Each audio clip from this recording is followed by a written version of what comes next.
여러분들은 혹시 한국 사회에 사는 것이 두렵다, 무섭다 느끼고 계신 것이 있나요? 옛날 어린이들은 호환마마 전쟁 등이 가장 무서운 재앙이었지만 현대에 들어서는 무분별한 불법 음란 비디오를 시청함으로써 비행 청소년이 되는 무서운 결과를 초래하게 된다. 이 장면 기억하시죠? 근데 문제는 저 장면 자체가 선정적이고 야릇해서 아니 도대체 저건 무슨 만화야?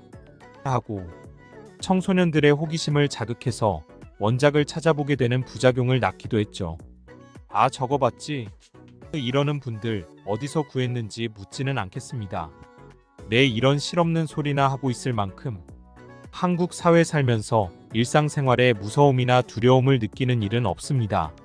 일본처럼 시도 때도 없이 지진이 일어나는 두려움에 떨어야 할 일 없고요. 또 방사능 위험 때문에 음식을 먹는데 심각하게 고민하면서 위험을 느껴야 할 필요도 없고요. 그만큼 한국인들이 일상에서 두려워할 일이라고는 중국발 미세먼지나 중국발 바이러스, 전염병으로 인한 팬데믹이라던가 이거 말고 딱히 생각나는 게 없죠. 내 목욕하고 나오는 와이프가 두렵다 뭐 이러시는 분들은 일단 장어 좀 드시고 운동 열심히 하시고요. 그런데 한국에 오는 외국인들, 주로 유럽에서 온 사람, 특히 여성일수록 한국에 오면 심각하게 위험으로 생각하고 두려워하는 것이 있습니다. 오늘은 그에 대한 내용을 풀어보려고 하고요. 먼저 한국에서 이것만은 정말 무섭고 두려운데 너무 아무렇지도 않게 생각하는 한국인들이 무섭다는 유럽 미녀의 이야기를 들어보시죠. 한국인들은 정말 두려움이라는 걸 모르고 사는 사람들일까요? 내가 한국에 오기로 결심했을 때 이 문제 때문에 정말 심각하게 고민하고 말리는 엄마와 오랫동안 논쟁을 했었는데 말이죠. 많은 유럽 사람들은 한국이 전쟁 중인 분단 국가라는 것을 심각하게 생각하고 있어요. 그리고 북한이라는 나라에 대해 가지고 있는 미지의 공포 역시 존재하고요. 북한에 대해선 어떤 것도 외부에 잘 알려지지 않았으니까요. 나처럼 젊은 세대들은 코리아를 대한민국이라고 생각하게 되지만 여전히 중년 세대들은 SOUTH인지 노스인지 먼저 묻곤 하니까요. 유럽의 많은 국가에서는 2차 대전의 끔찍한 기억 때문에 어릴 때부터 전쟁의 공포와 그 비참함에 대해 교육을 받죠. 2차 대전의 중심에서 벗어났던 북유럽의 나라들도 마찬가지고요. 우리 증조할머니도 돌아가시기 전까지 항상 전쟁의 끔찍함에 대해 이야기를 하셨어요. 그래서 많은 유럽 사람들이 한국에 가서 살거나 오래 머물러야 한다면 전쟁의 위험을 아주 중요한 요소로 생각하곤 해요. 물론 한국과 북한의 경제력이 비교할 수 없을 만큼 차이가 크다는 것은 다들 알아요. 하지만 북한에 대한 위험스러운 이미지 역시 그에 못지않게 크니까요. 21세기에도 여전히 외부의 접근을 허용하지 않는 비밀스러운 곳, 핵무기와 미사일로 세계를 위협하는 위험한 곳, 세계의 마지막 독재자가 지배하고 엄청나게 위험한 첩보원과 공작원들이 득실거리는 곳으로 많은 사람들이 인식하고 있죠. 그래서 처음 한국에 가서 그이에게 홀딱 반해 사랑에 빠지게 되고 한국에 가서 사는 것을 결심했지만 막상 갈 준비를 하게 되면서 말리는 엄마만큼 나도 속으로 불안했어요. 왜냐하면 증조할머니는 전쟁이 나면 예쁜 여자 일수록 더 비참한 꼴을 당한다는 이야기를 항상 하셨으니까 더 무섭게 느꼈죠. 그래서 불안한 마음에 그와 통화를 하면서 이런 걱정을 털어놓았어요. 그는 겁먹은 목소리로 말하는 내게 단호하게 말해줬어요. 내가 세상에 있는 한 널 위험하게 만들 일은 없어. 라고요. 그 말에 내 걱정은 눈 녹듯이 사라지고 어떤 위험이 있어도 그가 옆에 있으면 안심이 될 것 같았죠. 그렇게 한국에 온 뒤로 한번 위기도 있었지만 비행기 안에서 그의 진심을 확인한 이후로 너무 행복하고 꿈같은 나날이 계속되면서 전쟁 걱정은 까맣게 잊어버리고 있었죠. 하지만 어느 날 잊고 있던 공포가 떠올랐어요. 북한의 핵실험과 미사일 발사 소식에 큰 충격을 받았죠. 그리고 본국에 있던 엄마도 뉴스를 봤다며 전화했어요. 전쟁이 벌어지면 탈출하기 어려우니 돌아오라고요. 난 그를 떠날 생각 같은 건 전혀 없으니까 별일 아니라고 둘러대고 말았죠. 하지만 나도 너무너무 무서웠답니다. 그래서 외부에 있던 그에게 전화해 이제 어떻게 해야 하냐고 물었죠. 그런데 그는 대체 무슨 소리냐고 하지 뭐예요? 이렇게 심각한 상황에 태평한 반응이라니 평소 모든 일에 치밀하게 대비하던 그답지 않았어요.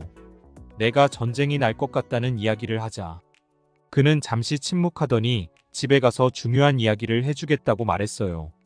난 그가 올 때까지 너무 머릿속이 복잡하고 마음이 떨려서 진정이 되지 않았죠. 함께 유럽으로 가자는 이야기일까? 아빠가 있는 일본으로 떠나자는 이야기일까? 아니면 한국에 남아 전쟁 대비를 하자는 이야기일까? 하고요. 그가 돌아오고 난 그의 표정이 굳어 있는 것을 보자 심장이 철렁했고 눈물이 나올 것 같았어요.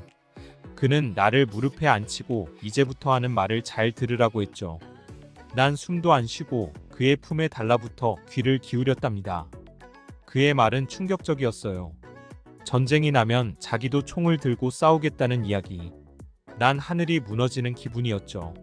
한국을 지키지 못하면 나도 지킬 수 없으니까 목숨 걸고 나가서 싸울 거라면서요. 난 애가 타서 막 눈물이 흘렀고 당신을 보낼 수 없다고 만약 그러면 나도 따라가서 싸우는데 함께 있겠다고 했죠. 그가 전쟁에 나가 죽는다면 나도 그 자리에서 함께 죽는 게 더 행복할 거라고 말했어요. 그런 생각이 들자 너무 슬퍼져서 그를 꼭 안고 막 소리내며 울었답니다. 그런데 갑자기 그가 내 귀에 미안해. 정말 미안해. 라고 하지 뭐예요? 난 그 말이 나를 두고 간다는 뜻으로 알고 무조건 따라갈 거라며 울부짖었지만 그건 날 두고 싸우러 간다는 게 아니었어요. 그는 전쟁 같은 건 일어나지 않아. 그걸 자세하게 이야기해 주려고 했는데 표정이 너무 귀여워서 조금 장난친 거야. 정말 미안해 라고 하지 뭐예요. 그리고는 내 눈물을 닦아주고 눈에 키스를 하면서 슬픈 생각하게 만들어서 미안하다고 계속 날 달랬어요. 하지만 난 화가 나기보다 그가 전쟁에 나가지 않아도 된다는 사실이 너무 기뻤답니다. 그는 한국군의 전투력은 이미 몇십 년 전부터 북한을 압도했고 북한을 이기는 건 문제도 아니고 전쟁을 며칠 안에 끝내버리냐가 문제라고 했죠. 난 믿기 어려웠지만 그의 설명을 듣자 잘 이해할 수 있었답니다. 한국군의 전투력은 세계 10위 안에 들고 국방비 지출이 북한의 30배에 가까운 수준이라고 했어요. 이미 한국군의 강함은 유럽 어떤 나라와도 대등 이상이라고요. 북한은 90년대에 엄청난 대기근고난의 행군을 겪은 이후 수십 년째 영양실조에 시달려 남자 평균 신장이 160cm에도 못 미친다고 했죠. 군인들이 하루에 2끼도 먹지 못해 대다수가 영양실조에 시달리고 있다면서요.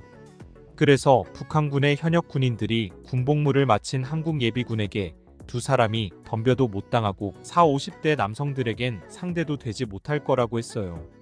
아마 군대를 다녀온 한국의 60대라면 현역 북한군을 쉽게 제압할 수 있을 거라네요. 게다가 경제 제재로 석유 같은 전투 물자도 절대적으로 부족해 비행기도 띄울 수 없고 전차가 녹이 슬었을 수도 없는 수준이라 전쟁 자체가 무리라는 말에 놀랐답니다. 그래도 살짝 불안해 그에게 다시 한번 물었어요. 그래도 전쟁 나면 달링은 가서 싸울 거야? 하고요. 그는 당연하다고 대답했지만 곧바로 웃으면서 설명을 덧붙였죠. 한국 남자들은 만약 전쟁이 나면 모두가 나라를 위해 싸우려고 할 것이기 때문에 그가 제발 싸우게 해달라고 해도 아마 자기 차례가 안 돌아올 것 같다면서요. 그 말에 겨우 안심이 되었고 날 너무 슬퍼지도록 만든 게 갑자기 얄미워져서 그의 귀를 몇 번 깨물고 말았죠. 하지만 그와 떨어질 일이 없다는 사실에 너무 기뻤어요. 그래도 그날 밤은 자면서도 그의 손을 꼭 잡고 있었죠. 손을 놓으면 그가 어디로 가버릴까 불안한 마음이 남아 있었나 봐요. 그 뒤로는 그렇게 불안하거나 걱정되지는 않았지만 그래도 미사일을 쏘거나 핵실험을 했다는 뉴스를 보면 심장이 덜컹거리는 건 사실이에요. 하지만 그를 비롯한 한국 사람들은 저 바보들 또 저러네 이러면서 신경도 쓰지 않고 있죠. 물론 전쟁이 나도 5살짜리랑 어른이 싸우는 것처럼 무조건 이긴다는 확신이 있는 거 알아요. 나도 그렇게 생각하고요. 그래도 그럴 일은 절대 없었으면 해요.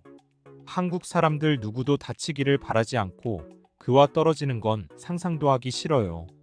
그런 뉴스를 본 날에는 이따금씩 그가 총을 들고 달려나가는 꿈을 꿔서 일어나면 너무 가슴이 아파진단 말이에요.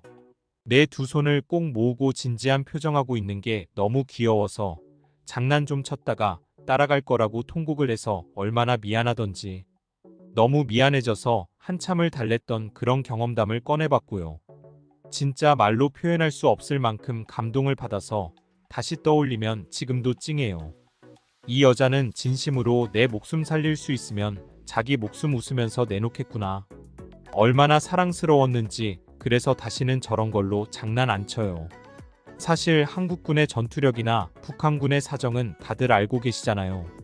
아예 싸울 상대가 못 된다는 것 하나 부연하면 지금 시점 한국군의 전투력은 세계 6위권이죠. 저 내용은 예전에 했던 이야기를 그대로 말한 것뿐이니까요. 완벽하게 제압하는데 며칠이 걸리냐, 얼마나 국지적인 피해를 최소화하느냐, 이런 차원의 문제일 뿐이죠. 하지만 우리가 북한 미사일을 보면 저것들 쌀 떨어졌구나. 이런 생각하면서 무시하는 것과 차원이 다르게 비즈니스 관계로 온 외국인들은 물론이고요. 특히 유럽에서 온 여성들은 현재 정전 중인 분단국가 한국 리스크 이 문제 정말 심각하게 받아들입니다. 왜냐하면 2차 대전과 관련한 트라우마가 유럽 전체에 계속 남아 있어요. 그때를 이어서 전쟁의 참상에 대해 알려주고 있죠. 입에서 입으로 전해지는 이야기가 많다 보니 전해질수록 더 과장되고 이런 게 있잖아요. 물론 우리는 실체를 알고 있기 때문에 전혀 신경을 안 쓰게 되지만 해외에서는 북한에 대한 미지의 공포 같은 게 굉장히 큽니다. 그 위험에 대해 상상 이상으로 심각하게 받아들여요. 그러니까 전쟁 관련해서는 절대로 농담이나 장난치시면 안 돼요. 진짜로 믿어버리는 경우가 많으니까 잘못하면 크게 오해 생길 수 있습니다. 그리고 오늘은 이쯤에서 꼭 한번 말씀을 드리고 넘어가야 할 부분이 있습니다. 가끔 제게 사생활과 관련된 이야기를 오픈해달라고 질문하는 경우가 있어요. 물론 대부분 안 좋은 의도가 아니라 순수한 호기심이라는 걸 알고 있습니다. 하지만 앞으로도 사생활에 대한 내용은 절대 오픈하지 않는다는 말씀 꼭 드리고 싶습니다. 저는 이미 유튜브에서 발생하고 있는 수익을 기부하고 있고요. 아예 처음부터 수익을 기부하기 위한 목적으로 만든 영상들도 있습니다. 그런데 제가 사생활을 오픈하면요. 지금처럼 마음 편하게 자유롭게 기부를 할 수가 없습니다. 신원이 드러나면 정말로 번거롭고 불편한 일이 많아지는 걸 여러 번 경험했거든요. 좋은 일을 하는 건데도 여기저기서 성가시게 하고 불편하게 하고 이런 일 정말 다시 겪고 싶지 않습니다. 지금도 개인적으로 기부금 영수증 받고 기부하는 곳들이 많은데 어디까지나 저의 취미로 자유롭게 하는 유튜브에서까지 마음 불편하고 성가실 일이 있으면 되겠습니까? 마지막까지 왼손이 하는 일은 오른손이 모르게 누군가에게 도움을 줄 수 있는 헬로월드 채널을 만드는 게 궁극적으로 제가 유튜브를 하는 목표이기도 합니다. 제가 성공적으로 유튜브를 하고 있다 판단하는 기준은요. 이렇게 계속 기부하는 금액이 쌓여서 누적으로 1억 원을 돌파하게 되면 그때는 내가 바람직하게 유튜브를 잘 운영하고 있구나 하게 될 것 같아요. 이 헬로월드 채널은 저뿐만 아니라 여러분들의 시청으로 발생하는 유튜브 수익 그리고 슈퍼땡스를 통해 별도로 후원해 주시는 분들의 수익으로 와 시청자 여러분 모두가 오른손이 하는 일은 왼손이 모르게 어려운 이들을 돕는 곳이라 생각합니다. 이와 같은 이유로 앞으로도 채널을 운영하면서 사생활 오픈하지 않는 점 여러분들의 양해를 정중하게 부탁드리는 바입니다. 그냥 유튜브 하면서 마음 편하게 폼 잡고 좋은 일하고 싶은데 여러분들이 도와주셔야죠. 그 대신 경험했던 일들을 보다 더 현장감 넘치고 생생하게 겪었던 그대로 영상에 담을 수 있도록 편집에 좀 더 신경을 쓰겠습니다. 그 정도로 아쉬움은 달래주세요. 그리고 항상 영상을 재미있게 봐주시고 응원해주시는 시청자분들께 진심으로 감사드리고 있다는 말로 오늘 영상을 마무리하겠습니다. 듣기 주셔서 감사합니다. 오늘의 영상은 이게 전부입니다. 모두가 건강하길 바랍니다.